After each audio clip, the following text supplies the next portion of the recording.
Hello, and today we're going to be making rice pudding. So for this, we're going to need 1/4 cup of basmati rice. You're going to wash these well and soak it in lukewarm water for about 1.5 hours. After this, we're going to be taking 1/2 cup of warm water, put it into a blender, and we're going to combine this with those rice that we soaked.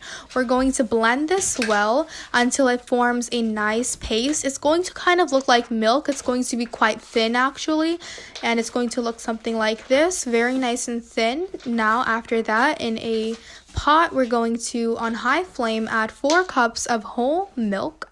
After this, we're going to, on high flame, bring it to a boil. Once it's on a boil, reduce the flame to medium heat and then add the rice, or the rice that we smashed, and into that we're going to add it, and then on medium to low flame cook it very well. Once it thickens nicely, add 200 ml of heavy cream and 3/4 of a cup of condensed milk. You don't need any sugar because it's going to be all the sweetness. Add any toppings you'd like and chill and enjoy.